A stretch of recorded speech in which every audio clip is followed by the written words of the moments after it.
Subscribe பட்டனை press பண்ணிட்டு bell ஐக்கனையும் பிரஸ் பண்ணுங்க.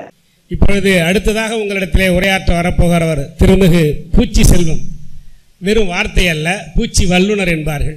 ஐநா சபையிலே இயற்கை முறையிலே பூச்சிகளை எப்படி இனம் காணுவது, கண்டறிவது, கட்டுப்படுத்துவது என்பதை ஐநா சபையிலே பயிற்சி பெற்று தமிழ்நாட்டிற்கு வந்து தமிழ்நாட்டில் மட்டுமல்ல 5 நாடுகளுக்கும் இந்த முறையை விளக்கி உரையாற்றி செய்முறை பயிற்சி கொடுத்து கொண்டிருக்கிற நண்பர் ஐயா பூச்சி செல்வம் அவர்கள் இப்பொழுது உங்களிடத்திலே கருத்துரையாற்றுவார்கள்.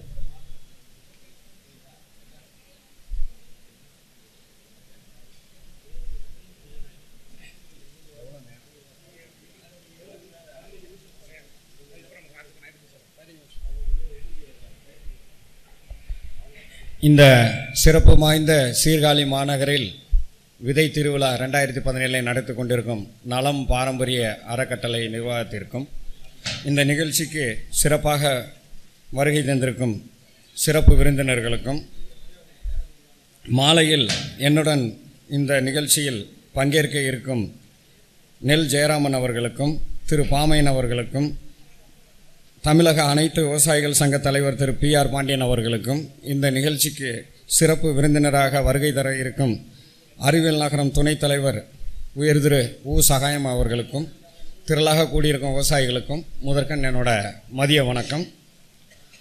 இப்போ எனக்கு கொடுத்துருக்க தலைப்பு பூச்சி.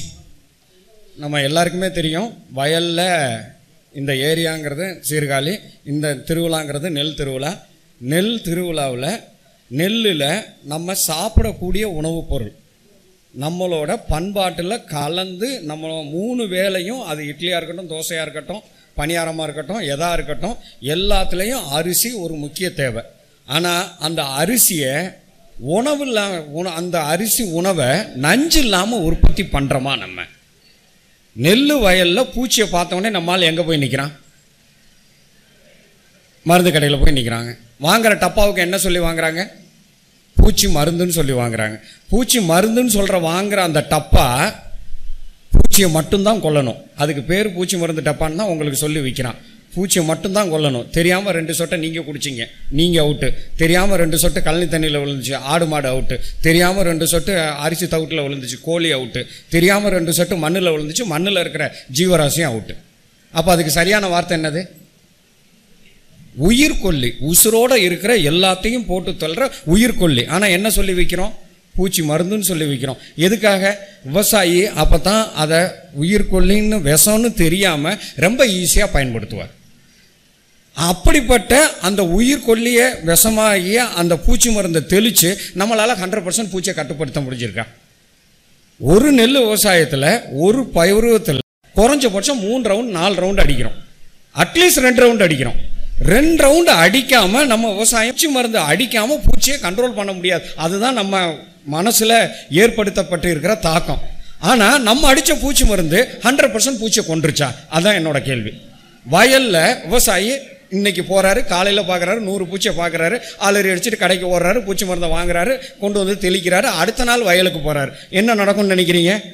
100ல் கண்டிப்பாக ஒரு 80 பூச்சி காணாமல் போயிருக்கும், செத்து போயிருக்கும். உறுதி, நான் இல்லைன்னு சொல்லலை.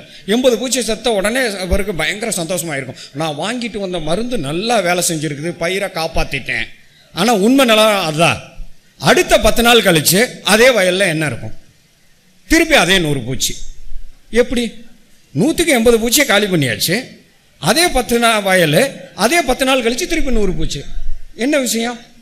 நீங்கள் அடித்த மருந்து கரெக்டாக வேலை பார்த்துருந்தா பூச்சி அந்த வயலில் இருந்திருக்கக்கூடாது. ஆனால் என்ன நடக்குது? 10 நாள் கழித்து திருப்பி 100 பூச்சி. விவசாயிக்கு சில விஷயங்கள், அடிப்படை விஷயங்கள் மறக்கடிக்கப்பட்டிருக்கிறது. வயலில் பூச்சியை பார்த்தோன்னே கடைக்கு ஓடி பூச்சி மருந்து வாங்கணும்னு தான் சொல்லி கொடுக்கப்பட்டிருக்கிறதே தவிர, பூச்சியை காலி பண்ணணும்னா பூச்சியை என்ன செய்யணுங்கிறது சொல்லி கொடுக்கப்படலை. ஒரு ஆளை போட்டு தள்ளுறதுன்னு முடிவு பண்ணிட்டீங்க. கூலிப்படையை அமர்த்தினா அவன் கூலிப்படை போட்டு தள்ளுற ஆளை என்ன செய்வான்? நோட்டம் போடுவான். அவன் தனியாக வர்றானா, கூட ஆளை கூட்டு வர்றானா, எத்தனை மணிக்கு எந்திரிக்கிறான், எத்தனை மணிக்கு வெளியே போகிறான், கூட எத்தனை பேரை வச்சிருக்கிறான்,